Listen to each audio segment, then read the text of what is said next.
They're twisting the text. They are trying to conceal its true meaning. We've heard, but their edits are shallow. The truth will out someday.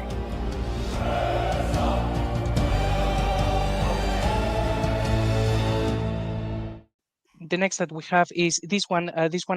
Usama, I don't know if you actually got to see it last time. You actually just went when we were talking about this one, and I thought I would bring it back, which in the translation, as we see here, is going to split Allah and his messenger. It only appears once in the Arabic, and then it says honor him and respect the prophet. So now it's been split, and then exalt Allah, even though in the actual Arabic, it just says Allah and his Rasul, and then you have all of these things which are meant to be applied to the Rasul, and everybody gets very embarrassed about it. So they have to make it in this manner. Amen. Very powerful verse. You cannot tell me that Muslim worship or sing or praise to Muhammad in the way as you do it to Allah. Obviously, if that Rasul here is Christ, it's very well accepted, because from day one they worship Christ. So I don't think a Muslim would take it, but I don't know how they put it in the other translation. Have you investigated how Muslim translated that one verse in other books, other fabricators? This one, no. We can actually look at it very quickly, maybe. Well, actually, yes, we have time. I don't know if Lloyd is okay to check Quranex. Lloyd, are you with us, Brother Lloyd? Doesn't seem so. Lloyd is eating dinner right now. He's like, wow, I got the steak, I got all the time, I got this big potato with all the good stuff. Why do I need to bother to be in that group? Lloyd. Yeah, well, until he comes back. Yeah. Open your mouth. Let's see how much meat you have there. Did you eat enough steak? I have not had enough steak. All right. Can you show us that verse, if you don't mind, in other 48 verse 9 in other translators? If you can do it quickly now. We don't want to spend an hour waiting on you. Oh my gosh. 48 verse 9. Need to be on the spot, brother. You know? Fast. Remember, we actually, as Lloyd actually is pulling this up, just remember, Surah 48 is the only one where Makkah is supposed to be spelled out as MKH, and it also includes one of the only 4 verses of the mentioned Muhammad. So Surah 48 is a very, very important surah. And when we see things like this, where is meant to be about Jesus, and it's a surah that is supposed to be all about Muhammad, we know there is a lot of problems with it. So here's a few. I've got a whole list of them down here. Yep.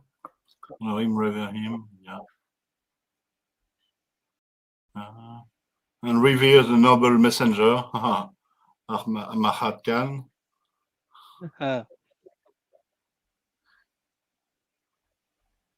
Yeah, Ahmad Khan is adding the noble messenger, noble. I'm looking for the word glorify. I'm talking about the word yusabbihuhu.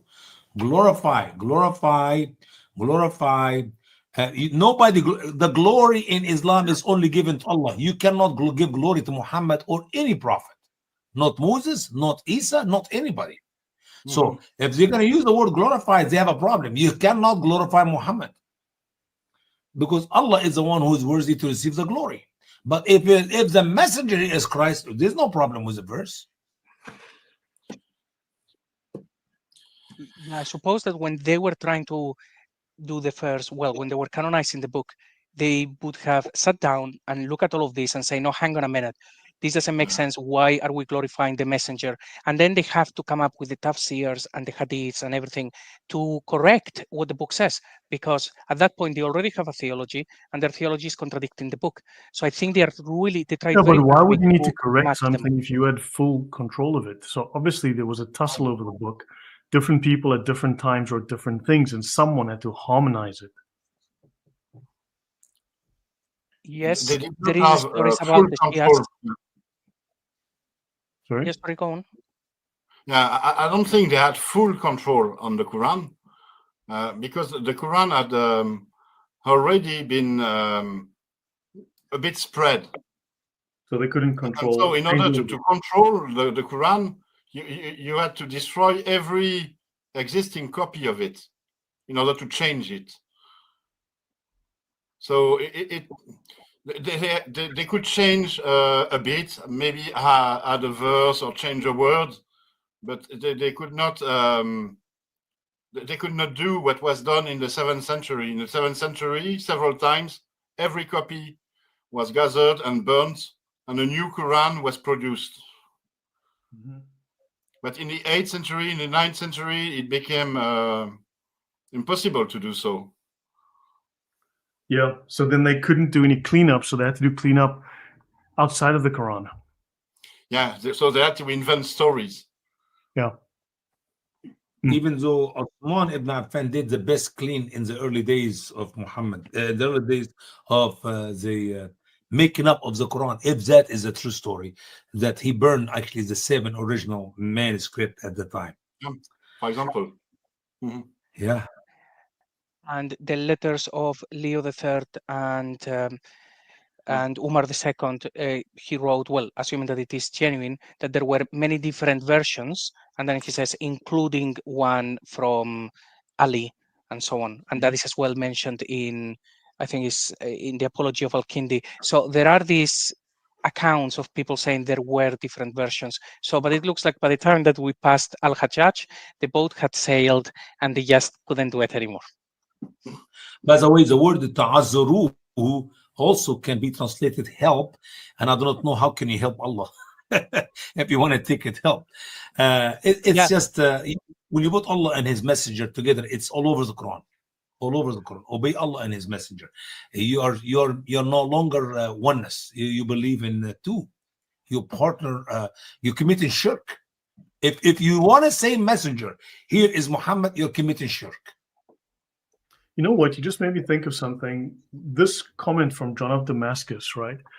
John of Damascus, in between 675 and 750, summarized Muhammad's Christology as presented in the Quran, and he puts it together as a coherent story, right? He says that Christ is the Word of God and His Spirit, created and a servant, born from Mary, the sister of Moses and Aaron, without seed, because the Word of God entered Mary, and she gave birth to Jesus, a prophet and a servant of God, and that the Jews, violating the law, wanted to crucify him. And they seized him, but they crucified his shadow. And Christ himself was not crucified, they say, nor did he die. God took him up to heaven unto himself, because he loved him. And he says that when he ascended into heaven, God asked him, Jesus, did you say that I am Son of God and God? And Jesus answered, be merciful to me, O Lord. You know that I did not say so, neither shall I boast that I am your servant. But men who have gone astray wrote that I said this thing, and they spoke lies against me, and they are in error. It's just, my thinking is just that when you put it together in that single sequence like that, it tells a different story. When you collect it together chronologically, right, sequentially in a logical step-by-step fashion, the story flows very differently to the disjointed, jumbled way that it is typically. Yeah. I have a problem with created. No, for sure. I mean, all of this is bogus, but I mean, but you start the structure just improves once. I mean, what John of Damascus did here to put it together in a logical sequence, chronological sequence, is actually very smart. Maybe that would also help clarify the story to put it together like this. And this thing, by the way, when it says here, but men who have gone astray wrote that I said this thing. And it's like, yes, remember the map that we have just seen? It's like those people were the uppermost. So it looks like whatever actually John of Damascus actually heard, it was people already starting to create a narrative because they had a different theology. So, and actually to answer Usama, how can you help Allah? You can give him a loan. I think that is in the Quran. You can give a loan. Good to loan. Allah. Good loan. Yes. Extra cash. I'm waiting for Give him a loan or give him a loan. Lloyd, send me a loan. Come on, Lloyd. You can send me a loan, man. I will leave you alone anytime. I did not say leave me alone. I said send me a loan. Give Allah a good loan. Give you some a better loan. Oh, go ahead. Cash only and sequential bills and marked. Mashallah, Okay. mashallah. Yeah. So we have this one, we see how they are embarrassed, and this one as well that we talked about a little while ago. So we have one verse here talking about Jesus being basically the messenger after messengers, and some were obedient and some were disobedient. Then by the time that we get to the next verse, is all of a sudden by magic is all about Muhammad, except that once we understand that the book is, it's talking about Jesus all the time, everything takes a different meaning. We know that this is not about Muhammad anymore, it's about Jesus, and it says, oh, you who have believed, fear Allah and believe in his messenger. So now that is no longer Muhammad, is Jesus. He will give you, he, that will be the messenger, will give you a double portion of his mercy and make for you a light by which you will walk and forgive you. So Allah, our messenger's mercy, once we know that this is about Jesus and he's the last noun being used, we know it makes sense, and this was all about Jesus. The light, who will give the light? It will be his light, that is very Christian, and also who forgives the sins. The Quran says in other places as well that Jesus is the one who forgives sins, but it's a bit hidden. Right. Yep. So, all in all about Jesus. It's just that hopefully this actually shows what they did. Every time that they could get away with saying, no, this is now about Muhammad, that's what they did. Once we understand that that was not what was written in there, we can look at it and says, no, okay, if it says his messenger, that's going to be Jesus. And many verses will then show that, like the one we saw before that said those who followed him were supported with a spirit from him, from God. It's very clear. There are other verses that are very vague. It will say, follow Allah and his messenger. And it's like, fine, that can be Jesus, Muhammad, Abraham, anyone. You just don't know. It's the specific verses that makes it very clear it is not about Muhammad. And we see how they play with the translations or whatever they have to. So, very hidden. And this, actually, I wanted to bring this up. It's just an article or a paper from Professor Munther Yunus. It's called Charging Steeds or Maidens Doing Good Deeds. I just wanted to show this. Of course, this is not my area of expertise, but because Usama is here, I wanted to bring it up. So in his paper, he is a scholar. He says that he's always had problems with Surah 100, the first 5 verses, and he tried to figure it out, basically, and the paper is him trying to figure it out. So the way that they are actually read is by the snorting courses, striking sparks of fire, and scouring to the raid at dawn, then therewith, with their trail of dust, cleaving as one the center of the foe. And Professor Yunus says, this doesn't make any sense. Some of these words are used only once in the Quran, and sometimes it has one meaning only. So he, after just changing only a couple of things, he provides this additional rendering. So I put it there side by side. So Usama, you can see the little things that he has changed, like this, that disappears. فالموريات قضاحا فالمغيرات صباحا فسرهن. He put them in one verse. فسرهن به نفعا better than نقعا. If you make it the one dot, means which something benefit, something good, can come out of فوسط به جمعا فوسط به جمع. It's the same. It didn't change anything. But نقعا does not have a meaning. نفعا have a meaning. قدحا صبحا To be honest with you, I remember when I translated these small chapters in the end of the Quran, I gave up to try to make a meaning for it. I look in every dictionary, I look at every source of knowledge to try to make sense out of that. So what I ended just picked up something from the scholars. And literally, I wish I know what Murad did with these chapters, because I'm sorry, you cannot translate a word that does not have a meaning. How can you translate a word? I couldn't even find what language in some other language. I searched it because there's a lot of foreign words in the Quran, and when I went to the original language, I figured out what Muhammad is trying to say, or whoever wrote the Quran. But when it comes to the small chapters like 4, 5, 6 verses, well, good luck. They're not Arabic. There's no meaning unless if you change. So if I know, I could change it, because dibahan, it have no meaning. Sabahan is morning. It makes sense. So and remember now, the Quran was written without the dots, and if you put the dot in the wrong place, you come up with weirdo words. You have no idea what it is. Anyway, so that's a good idea. Whoever did this did a great job. So Murad, he actually leaves lots of these words with question marks. Yes, exactly for the same reason you said. It's like, no, they don't exist. And this professor, he was really trying to figure it out, thinking maybe it's not because they are borrowings from Syriac or Hebrew. Maybe it's Arabic. It's just that they put the diacritics in the wrong place. And then he came up with this rendering, saying that the third verse is probably an interpolation. And they were just trying to make it all about horses, because they had decided that the first verse was about horses, so everything was about horses. But once I actually read that from his final rendering, just look at how it sounds, just a bit. So, and those are feminine, so those women going out in the early morning and kindling a flame by which they, female, chose to render a good deed and extend it to the multitudes. So I don't know if he got this right. Maybe some words are from a different language, but I was reading that and it made me feel maybe the original story was about Mary Magdalene going to the tomb on the third day. And of course, you cannot have that in the Quran, so you have to make up words. She was supposed to go there with perfumes and flowers, but you see what I'm talking about, that maybe the story that was there was very Christian, and it ends up being all about horses and hooves and things like that.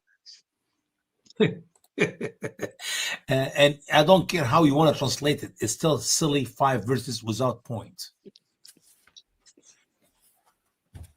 Yeah, much of this, maybe we get answers with the Qira'at, because the different readings from Shadi Nasser, they might actually have some answers, and that's something I'm exploring actually quite a bit these days. So anyway, I thought this was a good example to show how this professor, just by changing a couple of dots here and there, you can actually see them, hopefully. So this one he removes, and then he adds it one here, and so on. Very small changes, and it starts to be directionally in the direction of something that might make sense from a Christological point of view, which makes me think, if scholars, they stop reading Muhammad and Makkah into every verse, and they thought, hang on a minute, could this be Christian? I think they would figure all of this out in no time at all. Maybe. But don't forget, it's a clear Quran. Very clear, like mud. Clear Arabic, exactly. It shows us the distance. Easy to understand. Easy to understand. If I could not understand a jack about these 5 verses, I do not know who can understand them, but that's okay. We've been joined by superstar, the rock star, Adam Seeker himself has joined us. Hello, Adam. Hello, everyone. This is your favorite Hello. Murt. Where Man, are this you?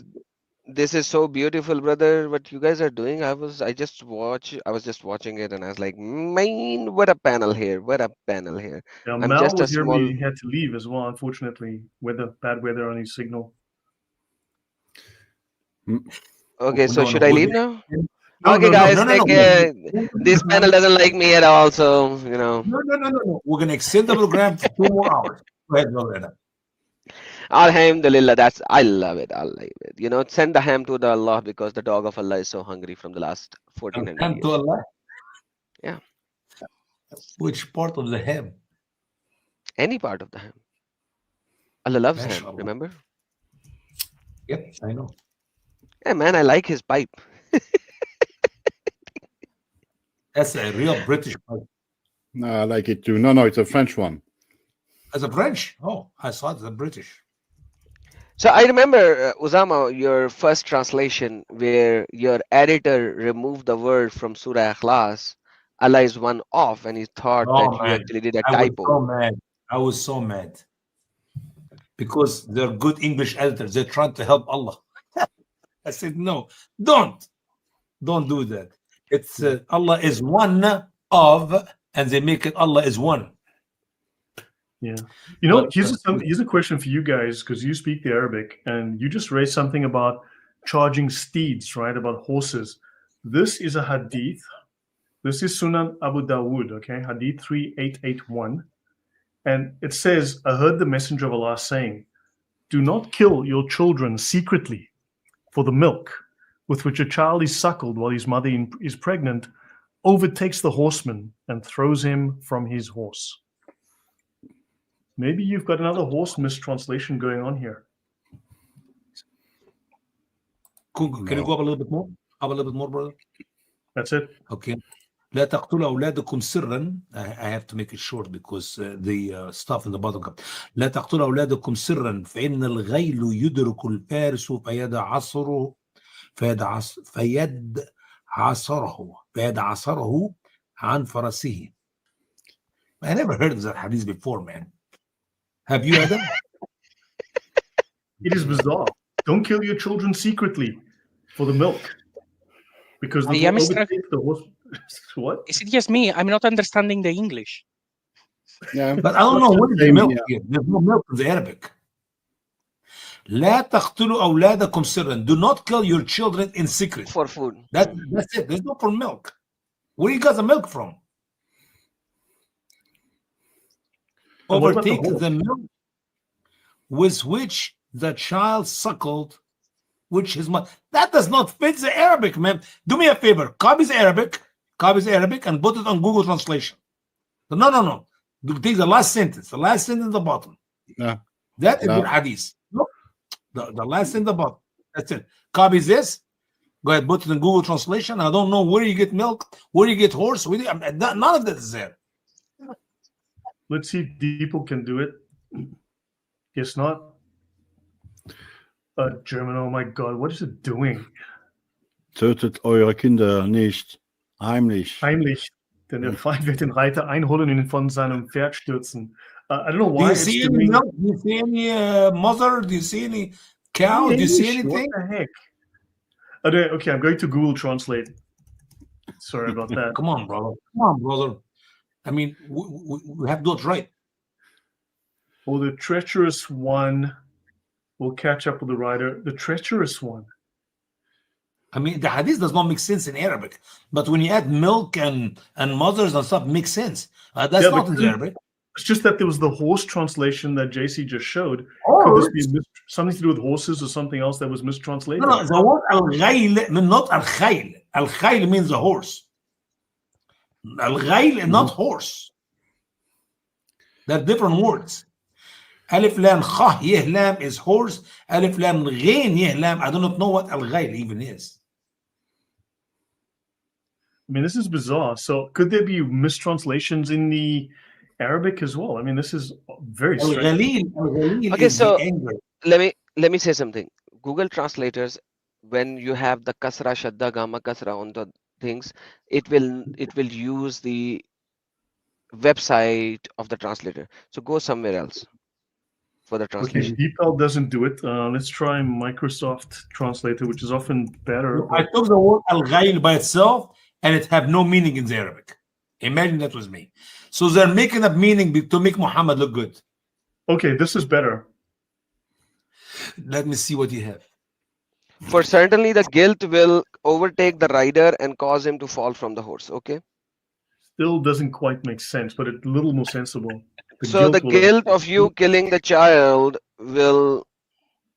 But al-ghayl, not the guilt. That's a different word. فإن الغيل does not have a meaning. There's no meaning for the word. Let me take it. Just a minute. Let me take it to the what do you call this? Should I email you this? I'll take it to the dictionary. It's just that when you brought up this charging steeds, I just thought of horses. You know, and I just thought maybe there's a link here, something related.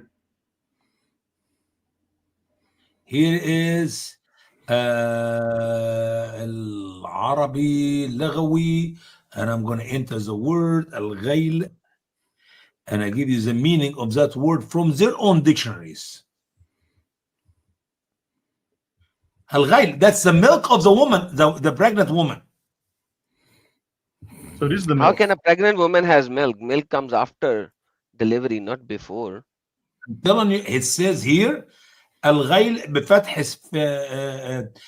بفتح فسكون مصدر غال جمع غيال وغيول لبن المرأة الحامل. It is the milk of the pregnant woman. Like, So how does back the to- pregnant woman give milk? I know, that's good luck. A pregnant woman with already with a child. And then another one, another one here. No, it's like pregnant, not So the you- birth one. It's a, So you still have the get, so baby. you make the girl give birth, and within 1 Okay. year you make her go Listen, pregnant again. here it is. Yeah. Here it is. Here it is. It is the milk that the woman gave to her child while she's pregnant with another child. Ah, okay. So she Yeah. was having a baby, and after the baby is born, she got pregnant again while she's still breastfeeding her first baby. Oh wow. Al-Ghayl also is the valley which in it is water. Al-Ghayl also is the place for the lion. Al-Ghayl also is lots of trees. Trees. Let me, I'm not going to even waste my time and your time, because when you go to the dictionary, you find that the word can have all the meaning of every other word in planet Earth. Like, remember this, Adam. We did this together. Al-Mani. Just a minute, guys. Al-Mani is Al-Ma'niya. little water. Okay? Little water. Talk about the sperm. Man's sperm is mani. But it also could mean lots of water, like Lots the of ocean. So Like the could this be ocean. deliberate- Could this be a mechanism or a method of confusion that they are using? This Could is, this I call be it something about how stupidity, they by try the to way. confuse things? Sorry. Trust me, it's stupidity. They No, don't. They but- make meaning to words. What I understood from this, and like money is now commonly used for the semen of a man, which is like a small amount of water. But what I have understood from this is when the ahadith were being stated, so called, or when the Quran was being written, so called, or stated, so called, Arabic was not an evolved language, and it had so many foreign words. So by the time it was being written, or by the time the tafsir writers were writing the tafsir of it, there was an evolution of Arabic language. So now you have certain language and you have certain words. Yet these early words which were there, they don't know how to interpret it, because that language, which is a mixture of languages when the language was not even evolved, is still there. So those words, nobody knows what the meaning is. So it might be a Persian word, it might be a northern Aramaic word, it might be something else. So they don't know what is it. So now they have such contradictory meanings for these, like money in Urdu, because we Urdu is a mixture of language as well. Urdu is a mixture of Arabic, Hindi, Persian, and Punjabi. So it's also a mixture of language and Persian as well. So we took certain words from Arabic as is. So when you take it money, it's always semen of a man, no matter what. No matter what. That's it. That's game over. We took a derived meaning, which is the most common meaning. But if you go into the Arabic Lasan, you have such stupid meanings. If money is water of the man, how does woman have money? Not in Urdu, but in Arabic, female does have money. Only in Islam. Women in planet Earth do not have a fluid come out of her which causes the baby. Not for amshaj, not for amshaj, the mix between the two fluids. The whole thing is a comedy. But brother, you need to understand that from the perspective of a 7th century caravan robber. From his perspective, the water that provides what do you call it? Reduce to help the sexual activity. The gel thing, kind of a thing, whatever you may like call it, like the greasing of that area, so that you will be able to do the action. So according to him, something is coming out, right? So for him, that creates the baby. So you need to look at it from the perspective of a 7th century caravan robber who doesn't have any knowledge whatsoever. He did not have a microscope to see the eggs, not the floor, but the eggs. But that's okay. But he doesn't even know. He doesn't even know that Allah knows everything, Adam Seeker. dude, you and I both know that this is not written by God, right? So, but like at the end of the day, you think about it from a 7th century caravan rover's perspective, that whoever water comes out first, the child will resemble that. So, what is happening is he is thinking, okay, man needs to come out later, female needs to come out earlier, and so that We male have a child will be boy. brought up, Yeah, right? yeah.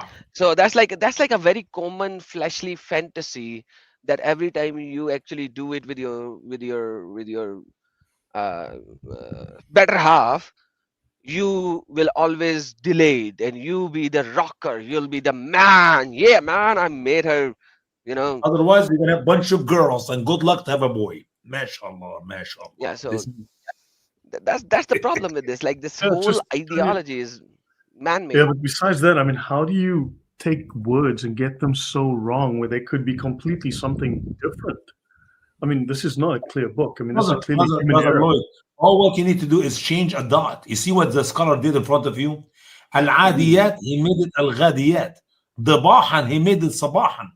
The Dibahan doesn't have a meaning. Sabahan, I know it's in the morning, okay? But Dibah, what does Dibahan mean? I looked it up. I don't have a meaning for it. So then, could this have? I mean, is this all just error? Or is it also deliberate for confusion?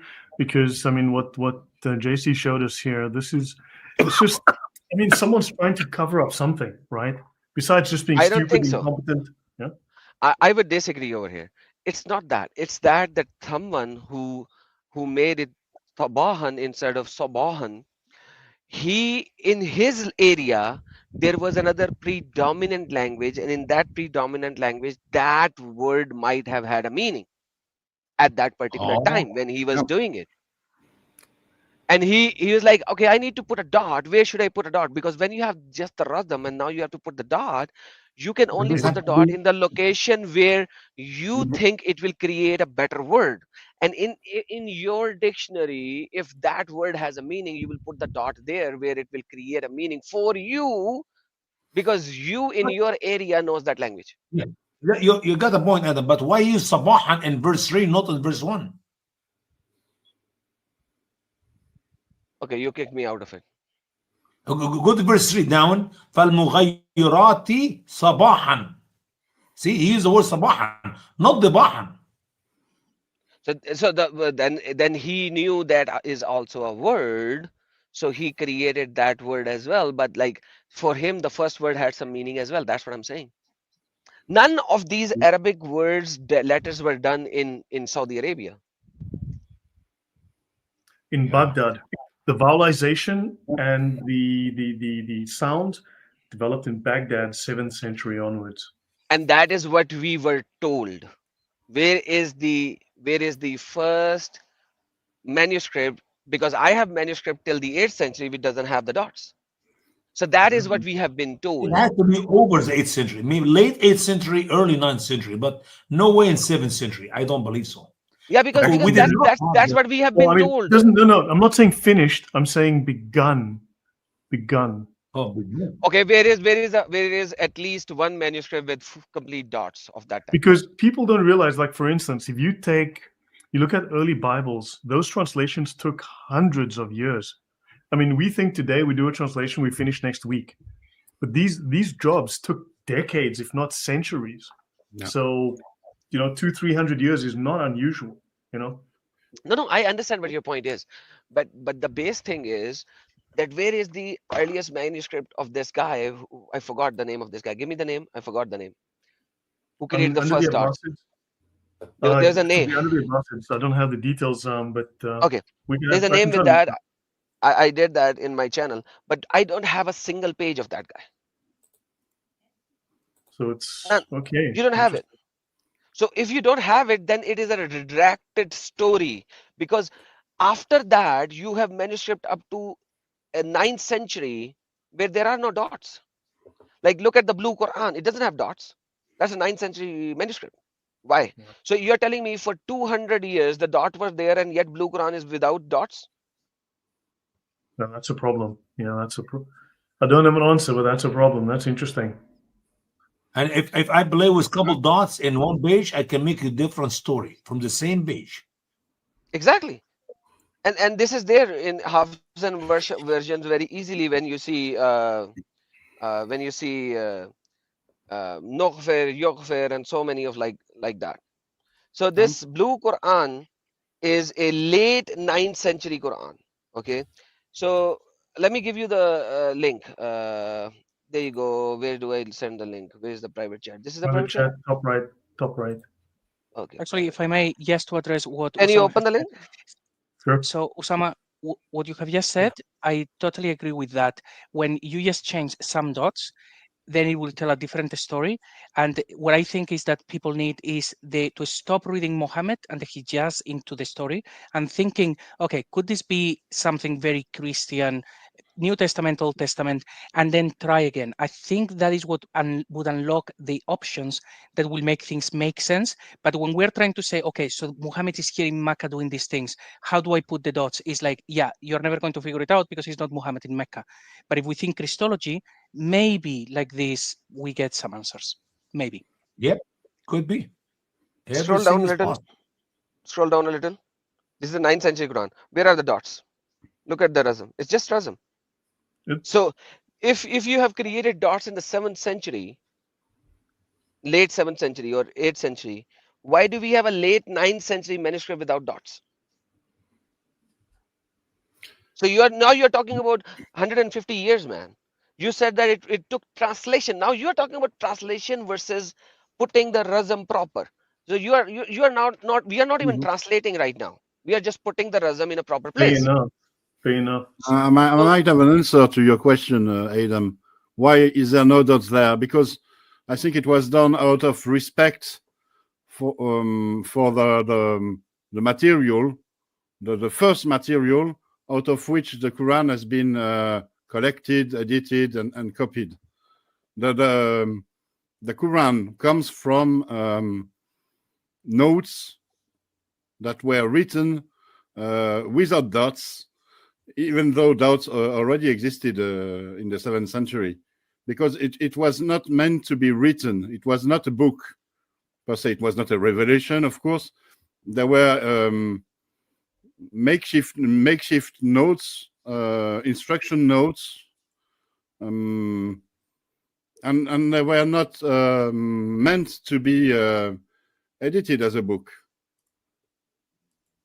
But that's what otherwise they would have used the dots that were available at the time. If you look at the earliest papyri in Arabic, the one that were written in Egypt around 640, there are dots and diacriticals on them, which mean they were already in use at the time. So if the Quran is written without dots and diacriticals, it's on purpose.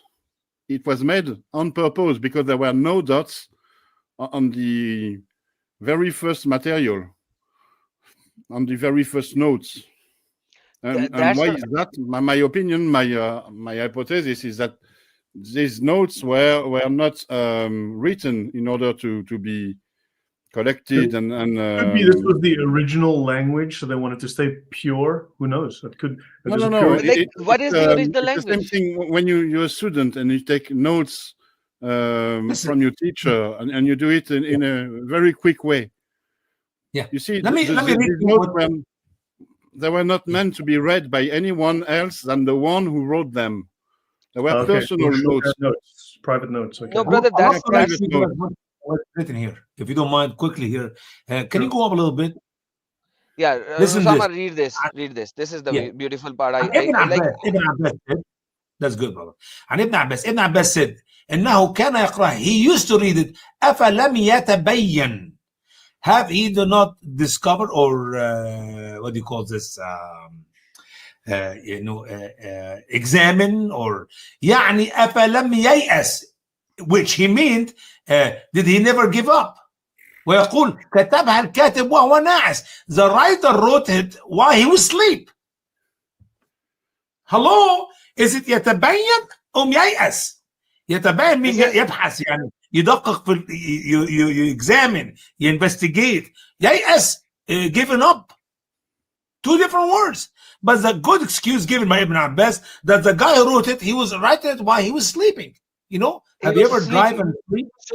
So why did I bring this up? Usama, listen, I brought this up for a reason. So here Ibn Abbas is saying that in Surah Ra'd, chapter number 13, verse number 31. Chapter number 13, verse number 31. It says currently in the current Quran, it says Afalam Yayyasi. All right. So it is usually translated it as they know, okay, or you know. Okay, you can open Surah Ra'd, chapter number 13, verse number 31. Afalam Yayyasi. Ibn Abbas, in the Qira of the Ibn Abbas, he said that actually Muhammad said Yatabayyani. Okay. No, you say backward. يتبين mean to examine. ييأس means Examine. give up. Yeah, but Okay. the one we have in the Hafs, which I haven't opened, ييأس. ييأس means Yeah, give up. yes. Now the problem with this is, if there was a razm at that particular time, this mistake would never have happened. You need to understand Sure. that, right? We know that in that time, Alif had always missing. Not always, 90% of time Alif is missing. So if you remove Alif from Yayyasi and then you just write it without the dots, that is very easy to be confused about. Oh my word. You're bringing a chaos.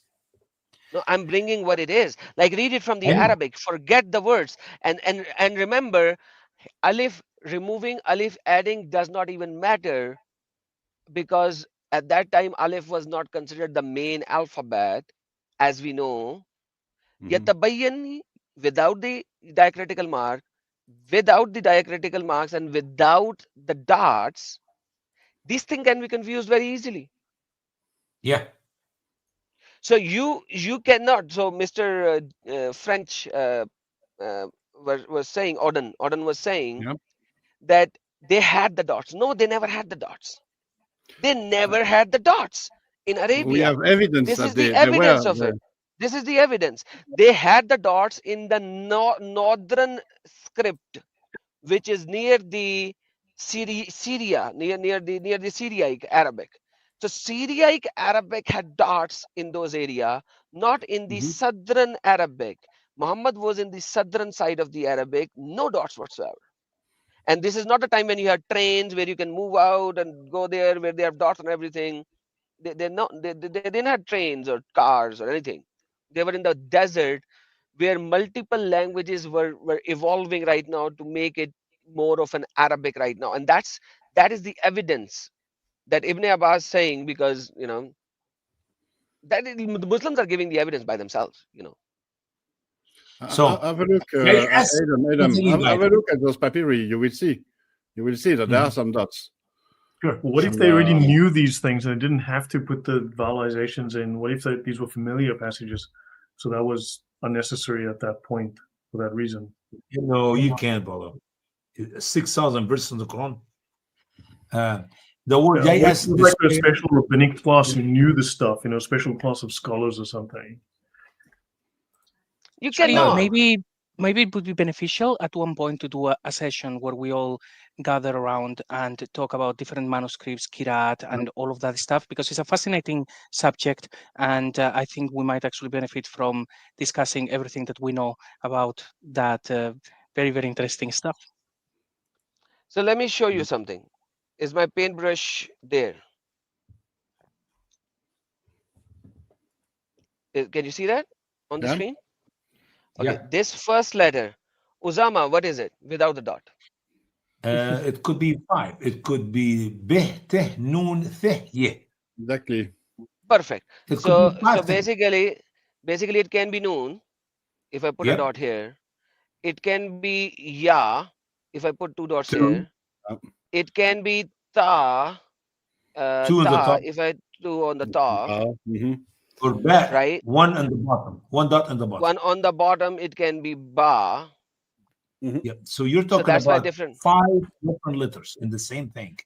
So, and then if you do this swa, then you have like swa, 2 letters. swa, Or wow. I mean, So the if you're not, standardization of the Quran only happened, I think, by the 10th century, according to my notes here. Yeah. So, which means it wasn't necessarily widespread. It was maybe completed, but not yet transmitted everywhere. That would take another couple of centuries. And It then could be. widespread Qurans were area wise. So one but area had here's Hafs, one In area had Baghdad, they Warsh, might one have it. area They had may not have it Qalun, one somewhere else. area has Naseh, one area has Ibn Kasir, and so on and so forth. Yeah, so Baghdad may have had a completed Quran, but that Quran had to be copied and then transported to wherever in the empire. So that guys, could have taken a long time. guys, Brother Lloyd, here's a fact. You do not need Quran to have Muslims. You do not need to know Islam to have Muslims. All what you need is a sword and a man to rape a woman. If you got a sword and you kill some men, the wives are Muslims. And if you rape them, the children are Muslims. And that's how Islam spread in 87% of the Muslim world for people who do not speak Arabic. With or without the dots. When Islam came to Egypt, does he write the Quran with them in Egypt? No. Does he translate the Quran in the Coptic language? No. Did any of the Egyptian who were converted to Islam know jack about Islam? No. How did Egyptian become Muslim? They kill the men, they rape the women. And that's exactly what you said. That is a great evidence that Islam did not spread with proven evidence or miracles or signs or something. Islam spread with a sword and private parts of men. And another thing, it spread with the idea that the first Muslim had, the first believers, that they were God's chosen people. This is very important, that they were God's deputies on earth. And in order to believe that you are chosen by God, you don't need a Quran. You just need someone to tell you you are a God's chosen people. You can go on and plunder and take slaves and rape. But with all respect, brother, if you are a true Muslim, you need to know is that until you die, you have no clue if Allah chooses you or not. You may be the best Muslim man you can imagine. You did all the pillars of Islam. You visited Mecca. You do prayer and everything. You fast Ramadan, everything. You do everything in Islam.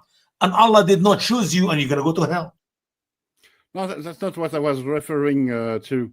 I was referring to the idea that Muslims are above the rest of humanity. And this is a very, it is at the core of Islam. Islam posits that God has chosen Muslim to dominate the world. Yeah, I see a point. Well, here's some dots. Lots of dots. So this is the Syriac Arabic manuscript of the Bible Codex 152. This codex is attributed to be earliest carbon dating to be 900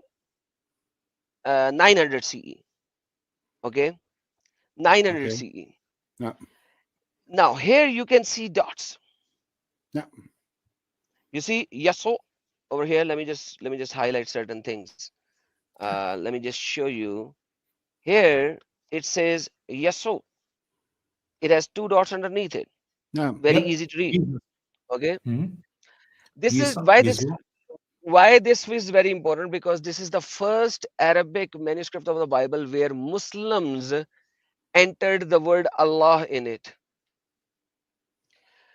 Before this manuscript, you will never find the word Allah in the Arabic translation of the Bible. That is why this manuscript is very important. That is where they first tried to introduce Allah in the Bible. And that is why this is very important for me. And that is why I have kept this. You need to understand that Allah was introduced in the biblical translation because Muslims have now invaded the Arab area of the Muslims. Egypt is now under their control. Now they are done fighting and sword, and the people that they can convert with sword, they have already done that. Now they are influencing the Arabic Bible there so that they can have an argument with them from the Bible. And that was the dumbest thing the Christian allowed the Muslims to get involved in our translation. We should always keep it Al-Rabb al-Ilah, not Allah. And that was what it was before it. They actually started Allah in it. In Genesis. The word Al-Rabb al-Ilah, it still exists in the Arabic Bible in Genesis. Few times and then disappeared. Yeah. And even if you see the different Arabic translations that I have, like John Dyack translation, to the latest Arabic translation, the Allah word is increasing. Like in the John Vayek translation, in the first chapter, the Allah is being mentioned only 27 or 26 times, if I'm not mistaken. The latest Yeah. one has 30 times. And And Okay. you know what, Adam? You know what make me even sicker than that? If you look at the modern English Arabic translation of the Bible, you don't see Jesus the Son of God, but you see Jesus the messenger of God. Rasulullah wa laysa ibn Allah. And they Okay. call Isa. They call him Isa, not Yeshua. Yeah, now I mean, yes, the latest Arabic translation has the word Isa instead of Yasu. So this is how they are deceiving the Arab nation and moving them slowly out of the base of it. And the Arabic translation is now the most deceptive translation ever. Like even if you see the older Arabic translation, Sama Yisrael the Yahweh was there as in Arabic Yaha Waha. Now it is not over there. It says Al Rab. So they have changed Yahweh to Al Rab. You can go to BibleHub.com and open the two Arabic translation of Deuteronomy chapter number 6, verse number 5, if I'm not mistaken. The Sama. You will see they have changed the translation from Yahweh to Arab. So this could also have happened in the past. I mean, so JC, Is does that this right in front add of you? to your material? Does this add to your thoughts? Yes, certainly. This is exactly what they have done with their own book. So the book actually used to be all about Jesus, and then all of a sudden it's all about Allah and Muhammad. It doesn't surprise me at all to see that they would do that with the Bible, even to this day, because it is the same mentality. The only thing that has been perfectly preserved in Islam is the mentality of the Saracens. 1400 years of what it is actually true. So if you see the Wagandist, the sort of things that they do and they say, and it's all lies, roll that back 1400 years and you know who the original guys were. They So took the same things, they process lied is about ongoing everything. today. Um, So we're seeing it live in real time, and which means it's an established process. That's the nature of cults, by the way. When you have cults, how do you know cults from true faith? If you have change, continuing change, it's a great evidence it's not from God. It's cult. And Lloyd, probably you are the best person to understand this because you understand Sharia better than anybody else. I think Sharia is very much compatible with all of these deceitful tactics that we see. I mean, look, there's a statement by one scholar where some guy tells a lie, and then they take him to task afterwards, and he says, "No, I didn't lie about Muhammad. I lied for Muhammad." And that is allowed in Islam. Like the lying part. You have a full presentation. For lying for Muhammad is actually gives you good virtues. Muhammad said that in the hadith. You can lie on my behalf by saying something nice about me. I said, when in reality he never said. To bring people to good faith, Deenul Haq, supposedly, you can lie. And Lloyd, you have a full-fledged presentation on that, man. I've used your presentation so many times. Yeah, and you said you've been using the books now. You're using the book like Ihya Ulumuddin or other books as well. Yeah, I've been using all of the books, Sunnah, Hadith, so I have collected all the evidences from the books now of your presentation and all the articles now. Yeah, Give me a second. Islam just came on and I just timed them out for 10 minutes. So, yeah. So should we go like another 15 minutes or so and then call it a day? Because it's over a couple of hours already. Yeah. Why, do you have to sleep? I have to eat. There's that. Because, in Africa, people didn't eat a whole lot. In fact, I mean, Africans survive on $1 a day. And that's why when they offered me $2 a day here at this job in Poland, I took it. So, so basically, it's just a luxury to not be in Africa anymore. Amen. Back to you, JC. Well, based on what we have discussed now, we see all of these things. There was no oral tradition. They put dots wherever they wanted. And also they lied about absolutely everything. It shouldn't surprise anyone that we have discussed all of these things which have nothing to do with Islam. So as a very quick summary, we've seen stories in previous shows that have nothing to do with Muhammad, like Surah 17 verse 1, the night of Al-Qadr, and the moon split. There is no Muhammad in any of those. They made it into Muhammad. Then Jesus dying and resurrecting. Again, those things are in the book, then they deny it. We see in the Quran repeatedly that it says that those who follow Jesus will be the successful. That is denied. The messenger, the Ummi prophet, that is Jesus, not Muhammad. Jesus is called the Word. This one is just like one of the big ones. Two things to see that this book was very Christian or Christian-ish, and it had nothing to do with Muhammad. It calls Jesus the Word of God, as we've discussed before, and the very final line here, which you cannot see because there is the banner, it simply reads, the Quran mentions the Holy Spirit. It should really be that simple. The Quran talks about the Holy Spirit in a book that keeps talking about Jesus as the Messiah. Of course, this was Christian-ish. The invention of Jibril being the Holy Spirit, that happens later. All of this deception that we've discussed a few minutes ago, this has happened from day one about their book. How can we not expect that in the tafsirs and everything else? We've seen Shekinah. There are verses where they're about Jesus, and then they have put Muhammad into those verses, and he's not there. We've seen some of those and things that we haven't discussed, but I think like Adam probably mentions this one quite a bit, Christian apologies like this, because Allah prays, which is, very, very cool. And well, no intercession in Islam. I've just done actually a session. There is a lot of intercession in Islam in the Quran saying that it is Jesus. And we've seen that the translators twist the meaning. This is what the Quran is. It has nothing to do with a guy walking in the Hijaz saying, let me tell you why I am the last prophet. None of those things are there. This book tells a different story, and they've lied about every single aspect of it. And this is just a quick summary of some of the stuff we've seen so far. Maybe we should not. I mean, you can say lie, but so many of the Muslims I know personally who are deceived believe in a lie to be a truth because they've been taught as it is a truth. Yeah. No, mostly it's a deception. Yeah. And if they disagree, there are repercussions, very big ones. So that is a sign of a cult. It's technically the term is a totalism. Yeah. So, I mean, you've got totalitarian oppression, but you also have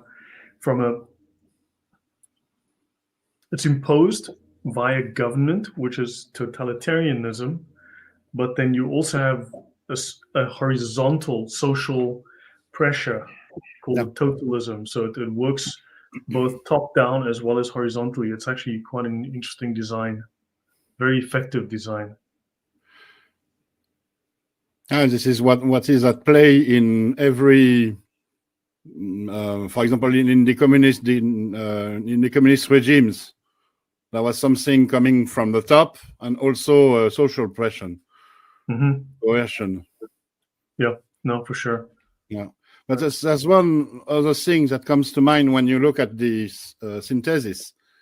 Is all of this is evidence for the fabrication of the character of the Prophet of Islam. It means, because they had to do this, because they had to twist the text and invent all these interpretations, it means that at the beginning there was no Prophet of Islam, since they had to invent all of this. But also look at today.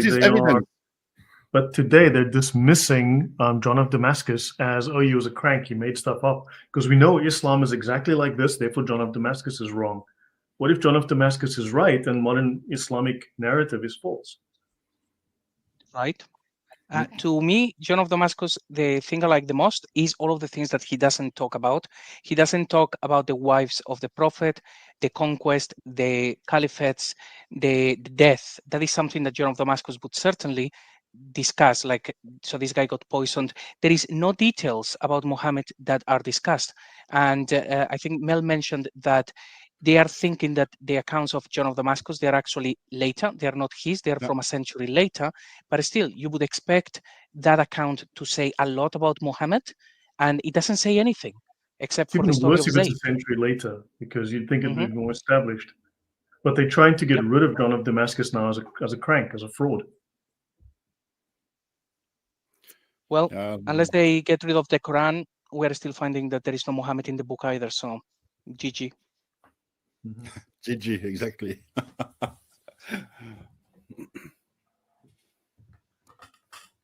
Yeah, so was that the end of your presentation, JJ, for today? Yeah.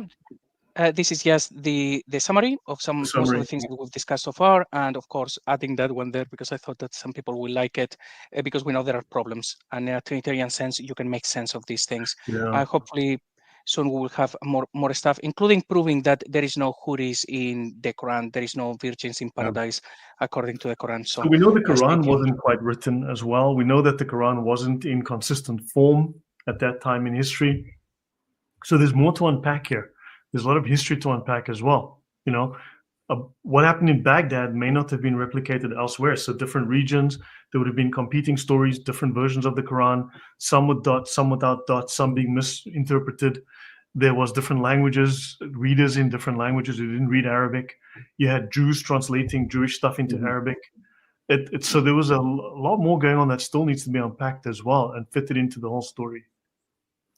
Yeah, it also shows how huge the process was. It took centuries. Hundreds of people, of traditionists and scribes worked on this.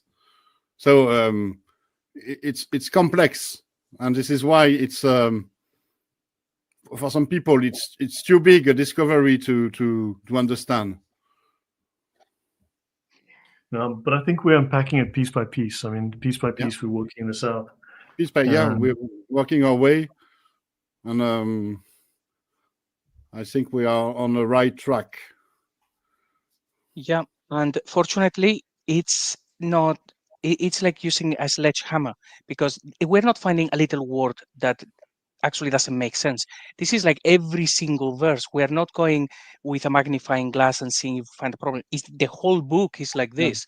It's not even that difficult. That's why I think when Usama, now that he is seeing that they're hiding Jesus in lots of verses, and hopefully Adam, now when you read the Quran and you remove Muhammad from the book and read it again, there is going to be so much that you will realize, oh my goodness me, this was always Jesus.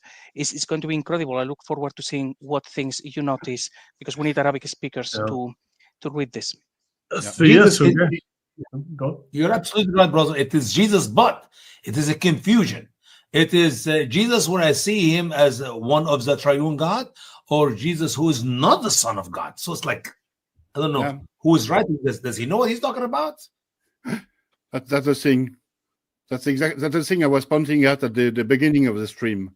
When we uncover that this is about Jesus, but which Jesus? Is it the Christianity's Jesus, Orthodox Christianity's Jesus, or sectarian Jesus from? But there seems to be at least 3 different variants from different heretics, right? Different heresies, 3 to 4 versions from different heresies. And there is another difficulty within the text, that the text is not coherent, it's not homogeneous.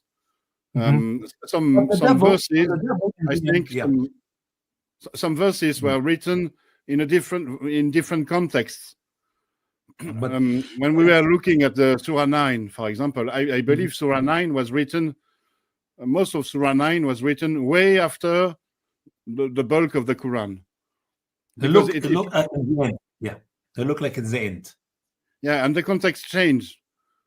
The became more violent, more savage. Yeah, and maybe there were some enmity within the believers.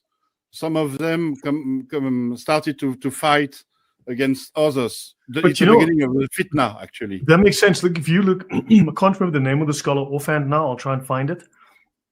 But if you look at the Church of the Kathisma in Jerusalem, 4th century, it was trashed and destroyed. But at one time, it was a church that was had a prayer niche for the Muslims, and had space for the Jews as well as space for the Christians, if I recall. So this was an ecumenical church in Jerusalem, right, where all of these faiths prayed, and there was an effort to create, to unite everyone under one banner, and then eventually they split off, and the Muslims formed their own identity.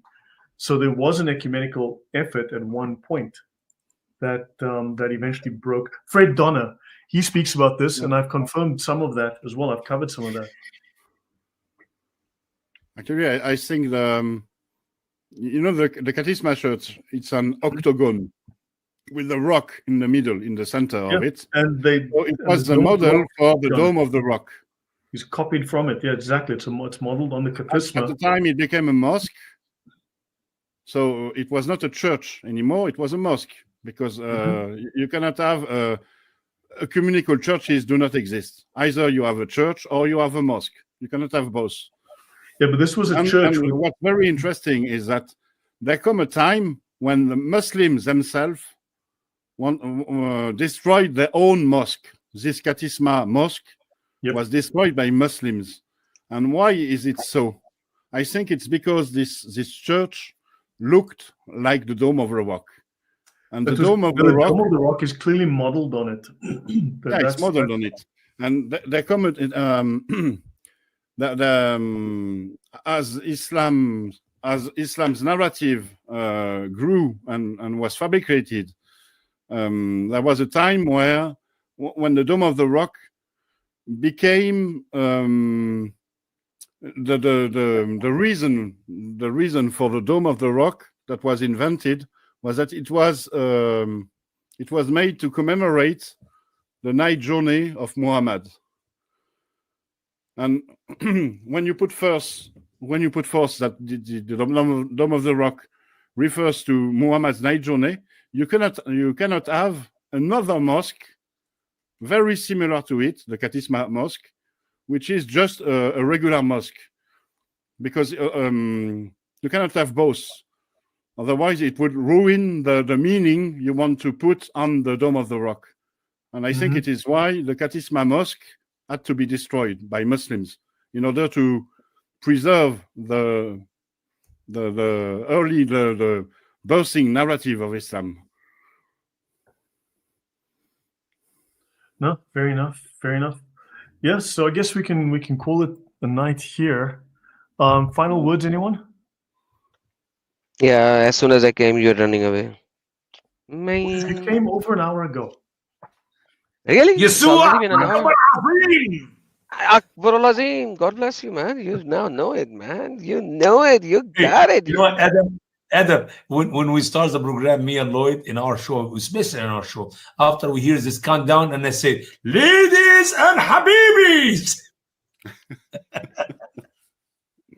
See, isn't it a good one? See, now you remember it, you know? Absolutely. Anyway, No, God is good. I appreciate this crowd here. Good to be with you guys. It's the best 2 hour and whatever, 50 minutes. What? We don't know. 2 hour and 10 minutes. 15 minutes, yeah.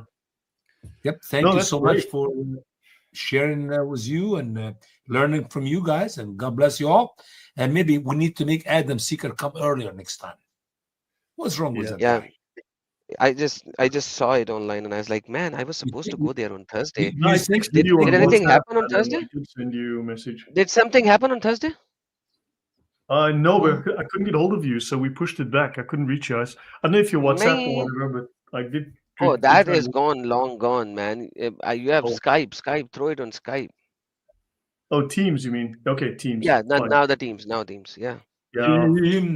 Okay, not WhatsApp. Okay, cool. I will delete that. Okay then.